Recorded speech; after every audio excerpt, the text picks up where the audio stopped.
Shalom semua. Kegerakan Pentakosta adalah kegerakan yang unik. Mengapa unik? Pernahkah saudara terbayang satu gerakan rohani yang dalam tempo 1 abad telah menyebar sampai ke 27% kekristenan yang ada? Kegerakan yang bergerak cepat ini memiliki pilar-pilar teologi yang perlu kita pahami. Pada Voice of Pentecost kali ini, kita akan membahas mengenai 5 pilar teologi Pentakosta. Apa saja 5 pilar teologi Pentakosta itu? Yang pertama, Jesus as Savior, atau pilar keselamatan. Keselamatan adalah momen di mana seorang bertobat dan menerima Yesus sebagai Tuhan dan Juru Selamat.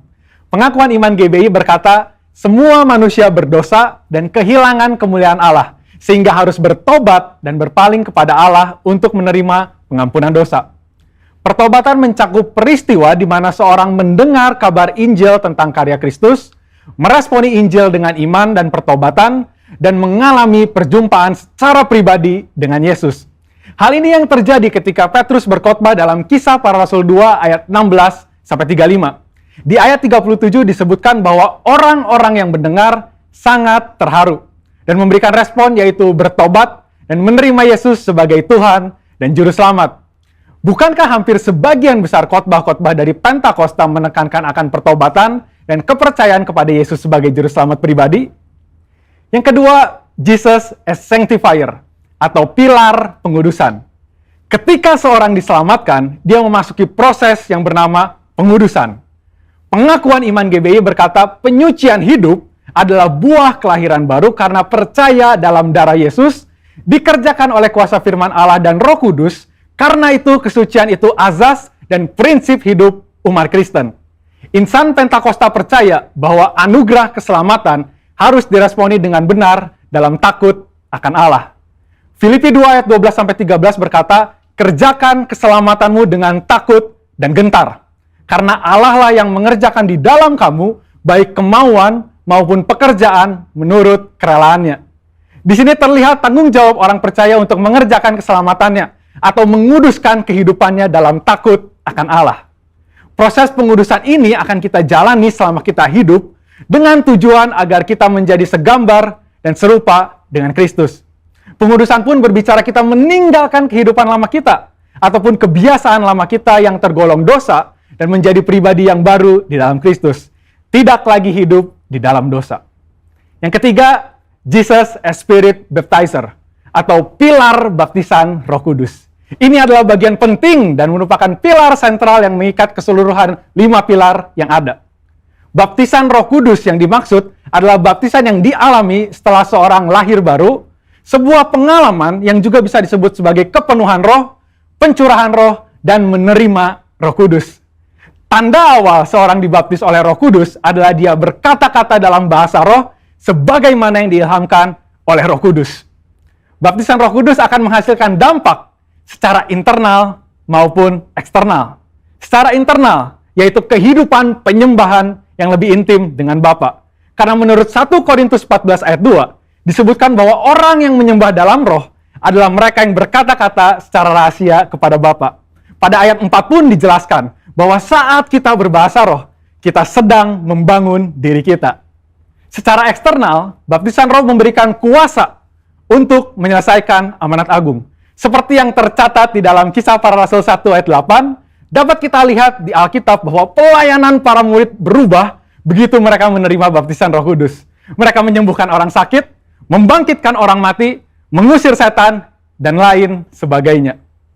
Yang keempat, Jesus as Healer, atau pilar kesembuhan ilahi. Di dalam pengakuan iman GBI, kita mempercayai bahwa kesembuhan ilahi tersedia dalam korban penebusan Yesus untuk semua orang percaya.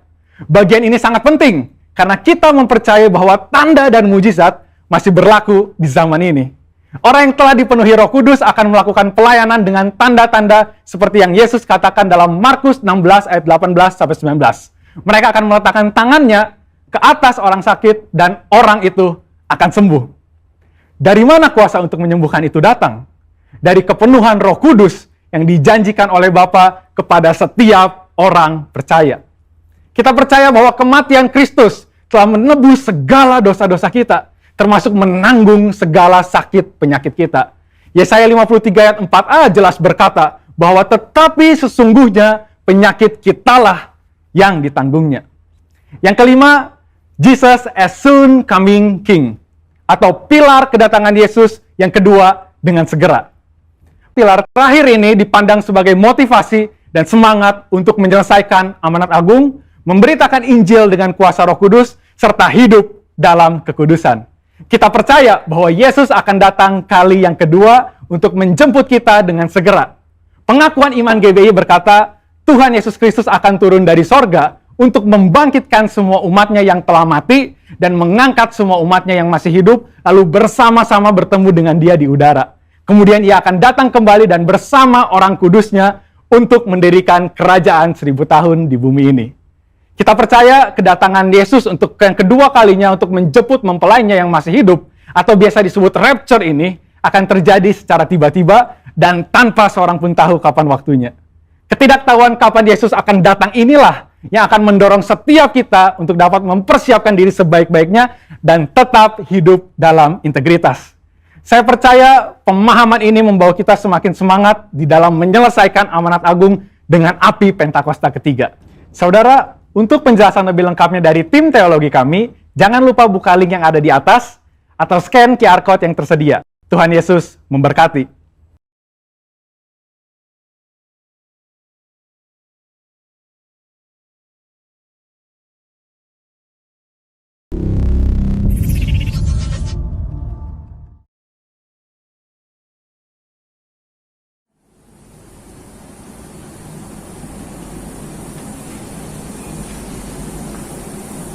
Shalom, kita akan memperkatakan apa yang dimaksud dengan Pentakosta ketiga. Mari kita bangkit berdiri. 1. Pentakosta ketiga adalah pencurahan Roh Kudus yang dahsyat di zaman ini melebihi yang terjadi di Azusa Street.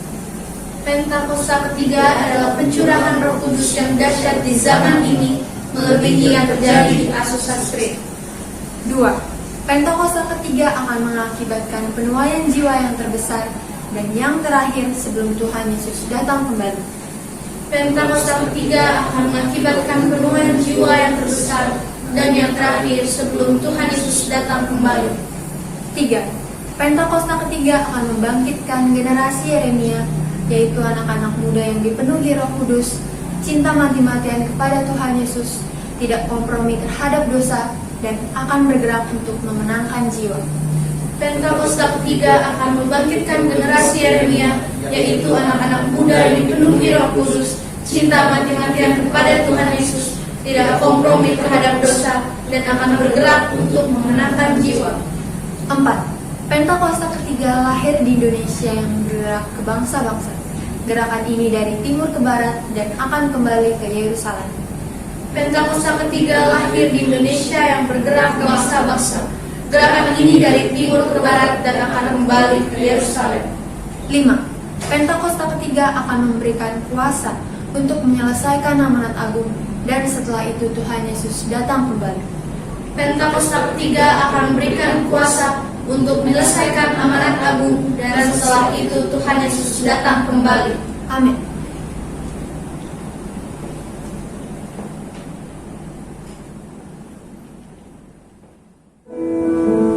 Kita akan mulai ibadah untuk memuliakan nama Tuhan.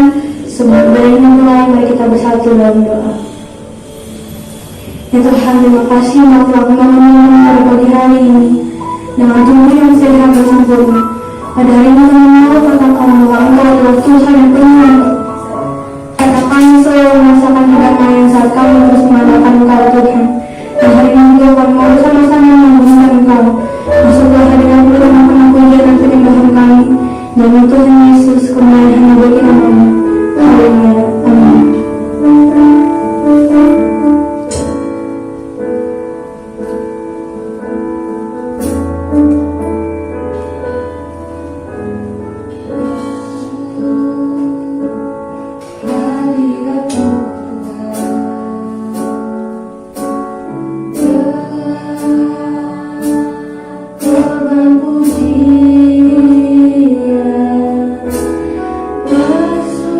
Yesus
Tuhan, saat ini kami hendak mendengarkan firman-Mu. Bantu kami Tuhan, supaya kami terus melakukan segala hal yang Kau perintahkan kepada setiap kami. Dan berkatilah hamba yang Kau percaya menjadi alat untuk menyebarkan semua berita tentang kabar-Mu Tuhan. Dan terima kasih karena kami sudah membutuhkan satu kasih yang abadi, yaitu Engkau Tuhan. Kini kami mohon datang membawa kehidupan kami di dalam tangan-Mu. Dalam nama Tuhan Yesus kami sambut firman-Mu dengan penuh sukacita. Haleluya. Amin.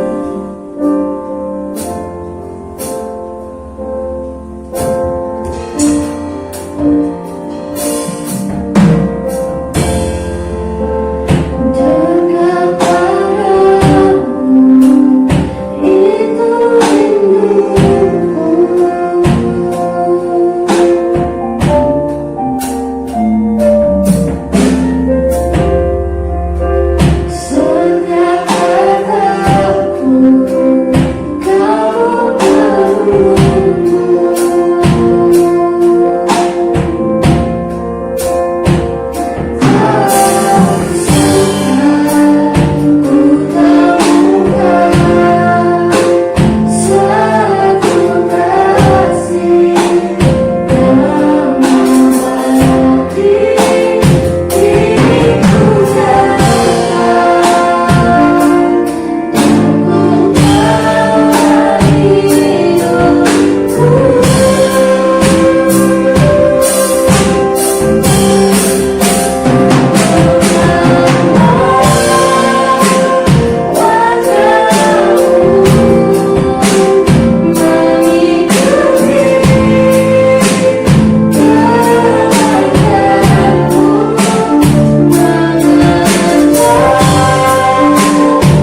Shalom semuanya.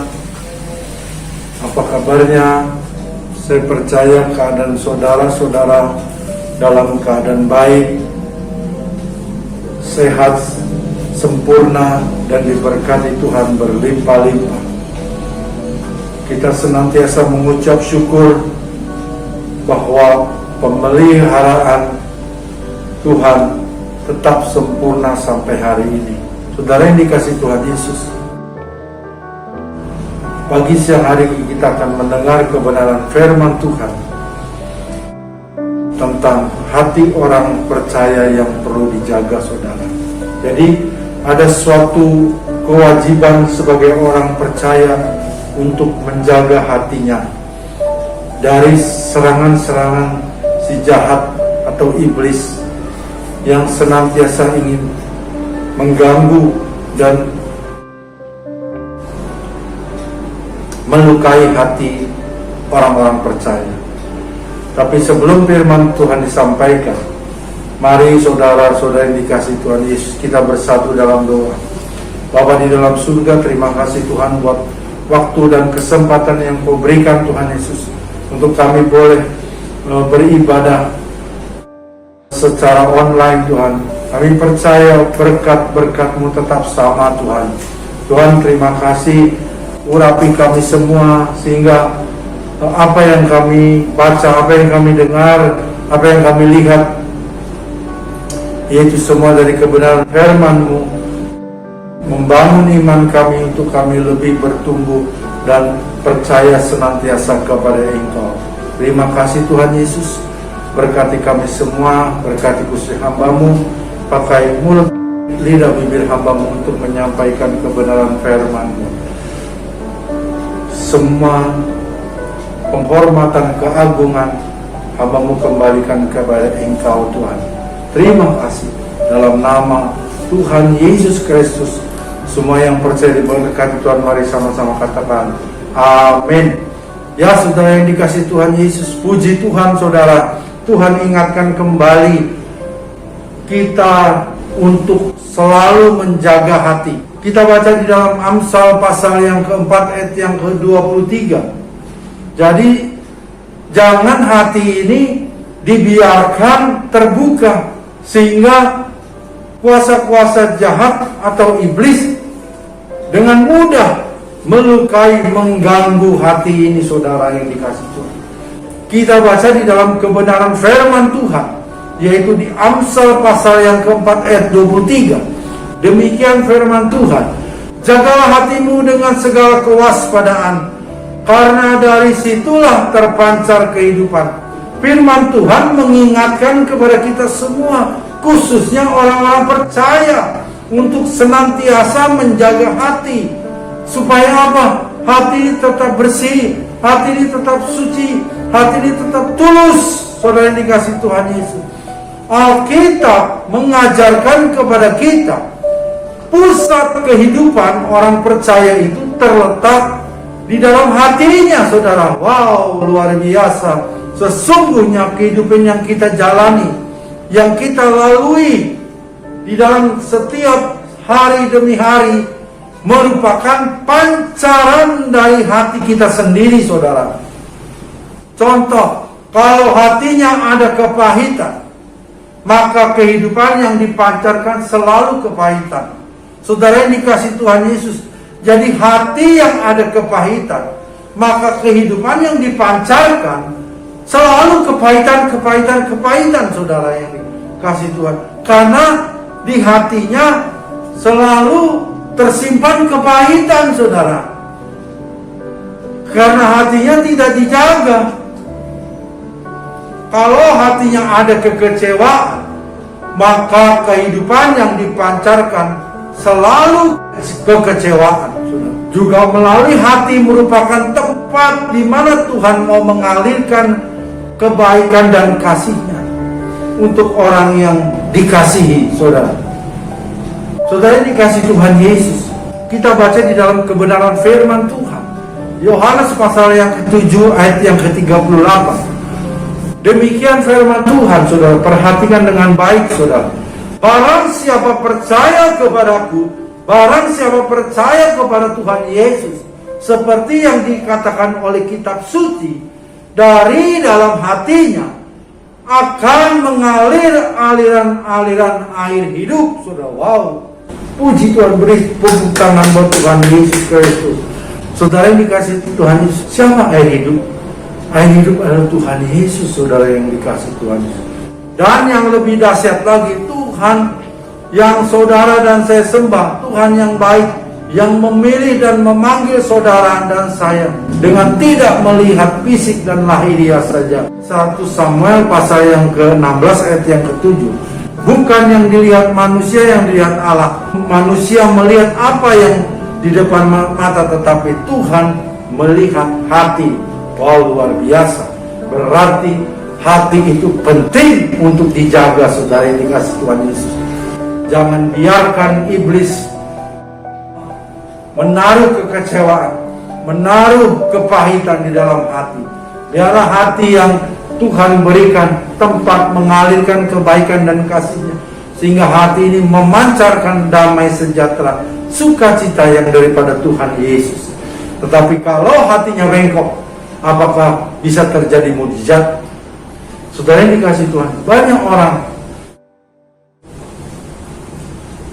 memiliki hati yang tidak baik. Jadi Mazmur 18 ayat 26 sampai 27. Terhadap orang yang setia, engkau berlaku setia. Terhadap orang yang tidak bercela, engkau berlaku tidak bercela. Terhadap orang yang suci, engkau berlaku suci. Tetapi ingat garis bawahi, tetapi terhadap orang yang bengkok, hatinya bengkok, saudara, Tuhan berlaku belat-belit. Wow, dibuat belat-belit itu, wah, melelahkan, saudara. Oleh sebab itu jangan memiliki hati yang bengkok, saudara yang dikasih Tuhan Yesus.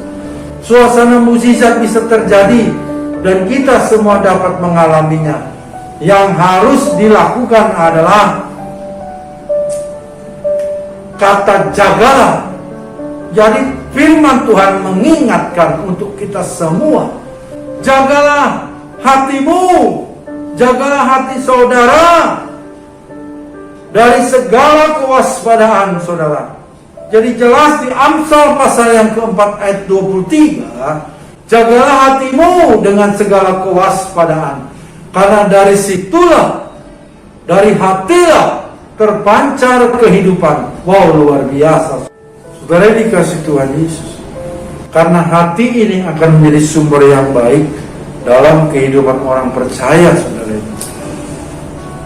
Ingat, jikalau hati kita murni, hati kita tulus, jikalau hati kita bersih, jikalau hati kita suci, dan memiliki hati yang penuh dengan damai sejahtera, ditambah lagi hati yang gembira, ini adalah semua sarana untuk menciptakan suasana terjadinya mujizat. Seseorang naik level yang lebih tinggi lagi, saudara yang dikasih. Karena apa? Suasana hatinya penuh dengan damai sejahtera, ditambah lagi dengan hati yang gembira, saudara. Karena firman Tuhan dikatakan hati yang gembira adalah obat yang manjur, obat yang mujarab, saudara yang dikasih Tuhan. Sekarang kita mau belajar tadi firman Tuhan, jagalah hatimu dari segala kewaspadaan. Jadi jagalah merupakan pesan dari Tuhan untuk kita selalu menjaga hati, yaitu pertama adalah melindungi, saudara. Jadi kita kalau menjaga hati, yang pertama yaitu melindungi hati, saudara. Hati ini harus dilindungi, jangan dibiarkan tidak ada perlindungan, sehingga iblis dengan leluasa bisa masuk, melukai, membuat kepahitan, kekecewaan, dan lain sebagainya, saudara yang dikasih, sehingga mengakibatkan kita bisa kecewa dan undur dari Tuhan. Tapi puji Tuhan, saudara, ketika hati kita dijagai, saudara, maka hati ini akan terlindungi, saudara yang dikasih Tuhan Yesus. Ingat, setiap saat iblis akan selalu mencoba menyerang kita. Iblis akan selalu berusaha dengan berbagai cara untuk menjatuhkan anak Tuhan yang sungguh-sungguh di dalam kebenaran firman Tuhan. 1 Petrus 5 ayat yang ke-8. Demikian firman Tuhan, sadarlah dan berjaga-jagalah. Lawanmu si iblis berjalan keliling sama seperti singa yang mengaum-ngaum dan mencari orang yang dapat ditelannya. Wow, kita diingatkan dari kebenaran firman Tuhan. Sadar, sadarlah, sadar. Setelah sadar kita diingatkan kembali. Berjaga-jagalah, berjaga-jagalah. Lawan kita siapa? Lawan kita bukan secara fisik, tetapi lawan kita adalah si iblis. Mengerikan saudara, kalau hati kita tidak dapat dilindungi saudara, bisa berbahaya, sangat-sangat berbahaya. Ketika iblis menyerang, iblis langsung menyerang di pusat kehidupan, yaitu hati orang-orang percaya. Dia serang di pusat kehidupan orang, hatinya dilukai, hatinya dibuat kecewa, hatinya dibuat kepahitan. Itulah pekerjaan iblis. Saudara yang dikasihi Tuhan Yesus, sehingga hati orang kecewa dan mengakibatkan bisa undur dari Tuhan. Karena hal-hal tersebut banyak orang Kristen mundur dari Tuhan. Karena itu sangat penting sekali bagi kita untuk melindungi hati kita dari serangan iblis, agar damai sejahtera Allah jangan sampai hilang di dalam kehidupan orang percaya. Saudara yang dikasihi Tuhan Yesus, jadi firman Tuhan memberikan arti dari jagalah yang kedua adalah memperhatikan. Karena itu arti makna yang kedua dapat dipelajari dalam kitab Amsal pasal 4 ayat 23. Jagalah hatimu dengan segala kewaspadaan, karena dari situlah terpancar kehidupan. Jadi inti dari kitab Amsal pasal 4 ayat 23, untuk setiap orang mempercaya harus mengawasi dan memperhatikan saudara yang dikasih kondisi hatinya. Jadi hati ini harus diawasi dan diperhatikan. Tuhan yang kita sembah, Allah yang bukan melihat hanya tindakan lahiriah saja, tetapi melihat sampai jauh ke dalam hati seseorang. Oh, luar biasa. Di dalam 1 Samuel pasal yang ke-16 ayat yang ke-7, demikian firman Tuhan. Tetapi berfirmanlah Tuhan kepada Samuel, janganlah pandang parasnya dan perawakannya yang tinggi, sebab aku telah menolaknya. Bukan yang dilihat manusia, yang dilihat Allah. Manusia melihat apa yang ada di depan mata, tetapi Tuhan melihat setiap hari, setiap saat. Kita harus perhatikan kondisi hati kita. Apakah hati kita penuh dengan damai sejahtera sukacita dari Allah, saudara? Itu tandanya bahwa di hati kita ada Allah, ada Roh Kudus, saudara yang dikasihi Tuhan Yesus. Jadi pengertian yang kedua tadi dikatakan memperhatikan, perhatikan kondisi hati saudara-saudara. Yang ketiga, saudara, dari jagalah adalah memelihara. Saudara yang dikasihi Tuhan Yesus, memelihara sangat penting bagi kita sebagai anak-anak Tuhan untuk merawat dan memelihara. Hati ini perlu dirawat dan dipelihara, saudara. Hati kita agar tetap baik dan selalu dipenuhi dengan damai sejahtera. Wow, luar biasa, saudara. Mari kita cek hati kita, hati semua saudara-saudara. Apakah hati ini masih ada damai sejahtera, atau hati ini kering, saudara? Kepahitan, kekecewaan, dan lain sebagainya, saudara. Keiri dengkian, saudara. Hati yang bengkok, saudara, dan lain sebagainya, saudara. Tetapi firman Tuhan dikatakan, Filipi pasal yang keempat ayat yang ke-7, damai sejahtera Allah yang melampaui segala akal akan memelihara hati dan pikiranmu dalam Kristus Yesus. Oh, beri tepuk tangan saudara yang dikasih. Wow, luar biasa. Jadi menjaga hati tidak sama dengan menjaga barang-barang berharga, saudara yang dikasih Tuhan Yesus. Menurut Permazmur, menjaga hati agar tetap bersih. Ingat, kalau hati kita bersih, hati kita suci, hati kita tulus, maka hati kita akan dipenuhi dengan potensi-potensi ilahi. Dan melalui hati yang bersih, Tuhan pasti memberikan kasih-Nya, anugerah-Nya dalam hidup orang percaya tersebut, saudara. Semakin banyak firman Tuhan yang tersimpan di dalam hati, semakin besar pula potensi-potensi ilahi yang ada di dalam hati orang tersebut, saudara yang dikasihi Tuhan Yesus. Berikut saya mau menyampaikan untuk menciptakan suasana mujizat terjadi. Tuhan mau hati kita berkualitas sebagai berikut. Yang pertama adalah hati yang bersih,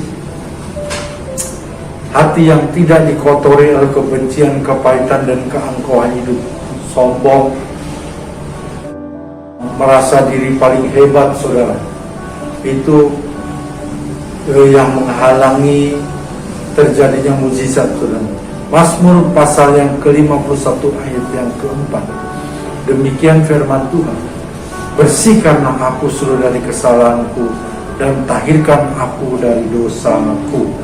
Untuk mendapatkan atau memiliki hati yang bersih perlu perjuangan.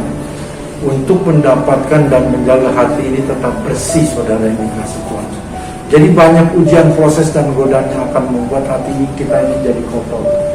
Tetapi kita harus percaya bahwa kita pasti menang dengan kekuatan yang dari Roh Kudus untuk memampukan dan menghibur kita sehingga hati ini tetap bersih, saudara. Yang kedua adalah hati yang rendah hati, saudara yang dikasihi Tuhan, yaitu hati yang selalu ditaklukkan oleh Tuhan sehingga memiliki hati yang selalu mau taat kepada Tuhan, taat kepada Tuhan, taat kepada pemimpin, taat kepada peraturan, taat kepada orang tua, taat kepada orang yang sudah ada Tuhan tetapkan di atas kita, saudara. Jadi Mazmur pasal yang ke-25 ayat yang ke-9, ia membimbing orang yang rendah hati menurut hukum, dan ia mengajarkan jalan-jalannya kepada orang-orang yang rendah hati. Membimbing, mengajarkan, saudara. Ini kita kalau orang yang rendah hati sudah pasti dibimbing oleh Tuhan. Yang percaya katakan amin. Dan orang yang rendah hati sudah pasti diajar oleh Tuhan. Yang percaya juga katakan amin. Diajar atau diberikan pengajaran-pengajaran yang Tuhan ajarkan kepada orang yang dikasihinya, saudara. Sefania 3 ayat yang ke-12.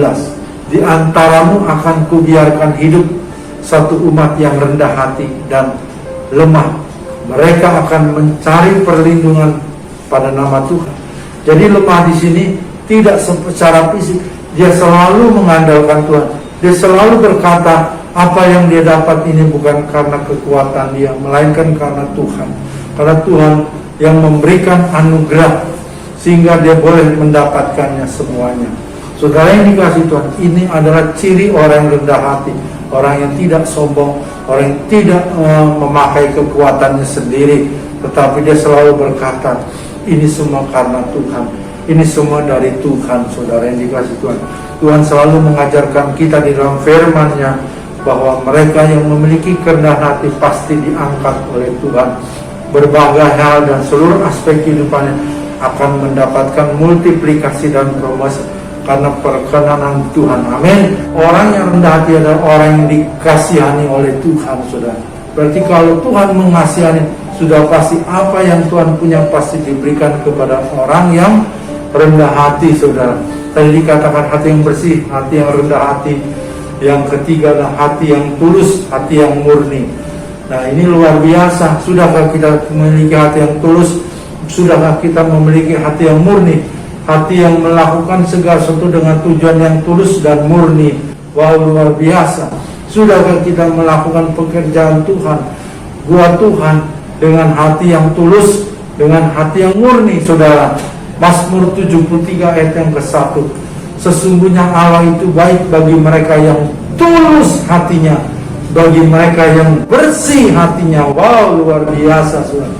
Kata sungguh dengan arti kata meyakinkan, saudara. Apalagi diberi awalan sesungguhnya Allah itu baik. Jadi saudara harus yakin, percaya bahwa Orang yang hatinya tulus hatinya dan mereka yang bersih hatinya itu, Allah itu berlaku baik dalam kehidupan orang tersebut.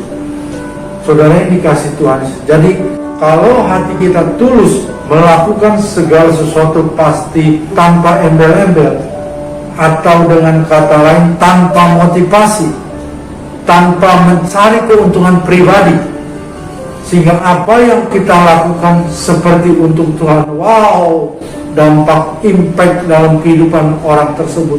Saya percaya orang tersebut akan mendapatkan multiplikasi, akan mendapatkan promosi dari Tuhan. Saudara yang dikasih Tuhan, luar biasa. Beri tepuk tangan buat Tuhan Yesus. Saudara yang dikasih Tuhan Yesus, pada zaman modern sekarang ini sulit mendapatkan atau menemukan orang yang memiliki hati yang tulus. Wow, ini hanya didapatkan hati yang tulus kepada orang yang sungguh-sungguh hidup di dalam Tuhan.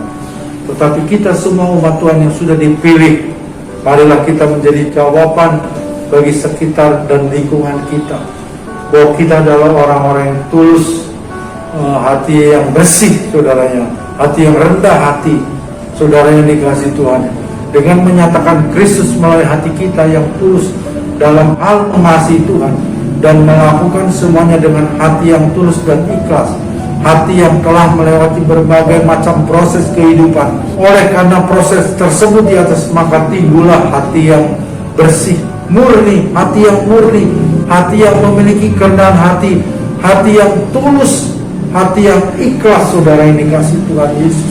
Jadi kalau orang mengalami proses-proses kehidupan bersama dengan Tuhan Yesus, ketika diproses, maka bukannya orang tersebut makin mundur ataupun makin tidak bersemangat, tetapi orang tersebut memiliki hati yang bersih, hati yang murni di dalam Tuhan, hati yang bersih di dalam Tuhan, hati yang murni kepada Tuhan, hati yang memiliki kerendahan hati, hati yang tulus dan memiliki hati yang ikhlas di hadapan Tuhan.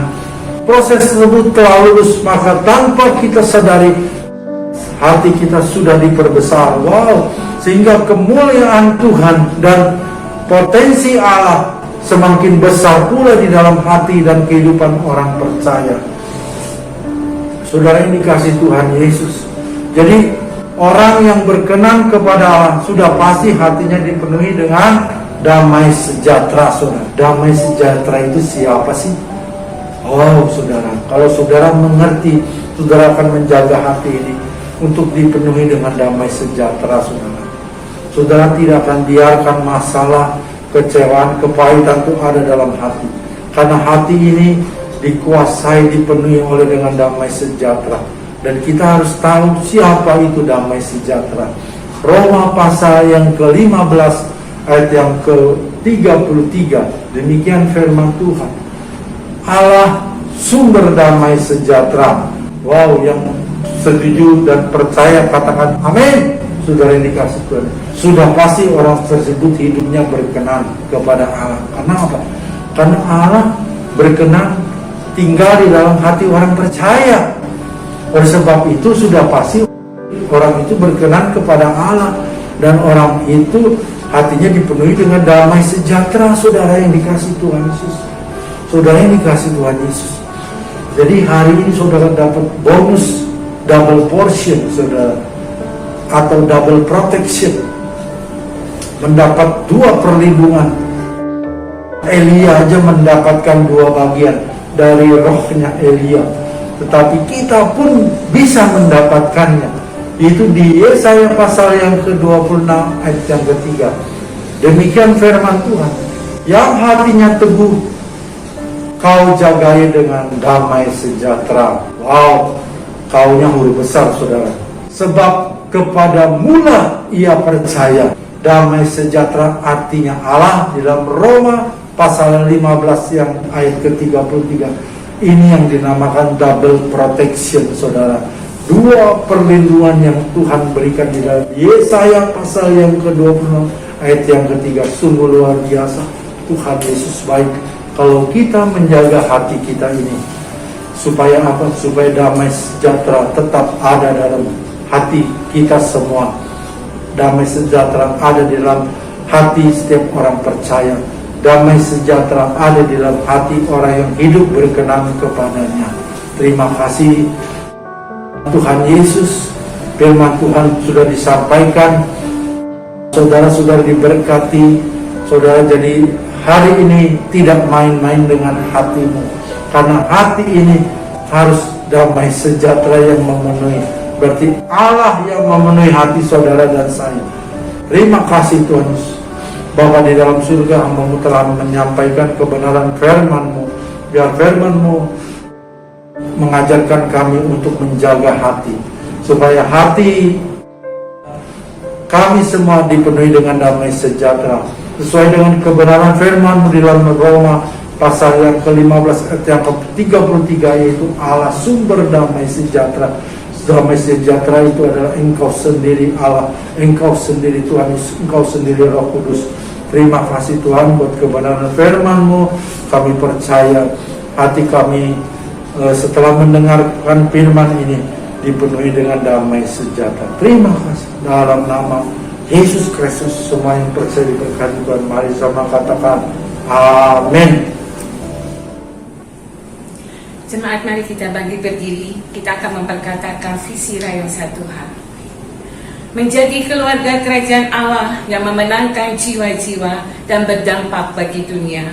Dengan nilai ikrar rayon satu hal, integritas, keintiman, rendah hati, antusias, inovatif, rela berkorban. Mari jemaat dengan iman kita memperkatakan Mazmur 91. Dalam lindungan Allah. Orang yang duduk dalam lindungan yang maha tinggi dan bermalam dalam naungan yang maha kuasa akan berkata kepada Tuhan, tempat perlindunganku dan kubu pertahananku, Allahku yang kupercayai. Sungguh Dialah yang akan melepaskan engkau dari jerat penangkap burung, dari penyakit sampar yang busuk. Dengan kepaknya Ia akan melindungi engkau, di bawah sayapnya engkau akan berlindung. Kesetiaannya ialah perisai dan pagar tembok. Engkau tak usah takut terhadap kedahsyatan malam, terhadap panah yang terbang di waktu siang, terhadap penyakit sampar yang berjalan di dalam gelap, terhadap penyakit menular yang mengamuk di waktu petang. Walau 1000 orang rebah di sisimu dan 10.000 di sebelah kananmu, tetapi itu tidak akan menimpamu. Engkau hanya menontonnya dengan matamu sendiri dan melihat pembalasan terhadap orang-orang fasik. Sebab Tuhan ialah tempat perlindunganmu, yang maha tinggi telah kau buat tempat perteduhanmu. Malapetaka tidak akan menimpa kamu dan tulah tidak akan mendekat kepada kemahmu.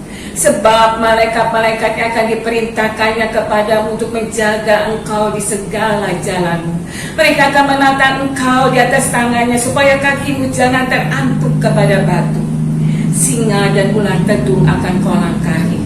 Engkau akan menginjak anak singa dan ular naga.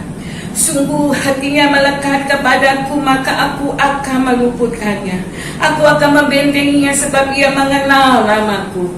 Bila ia berseru kepadaku, aku akan menjawab. Aku akan menyertai dia dalam kesesakan. Aku akan meluputkannya dan memuliakannya. Dengan panjang umur akan kukenyangkan dia, dan akan kuperlihatkan kepadanya keselamatan daripadaku. Amin.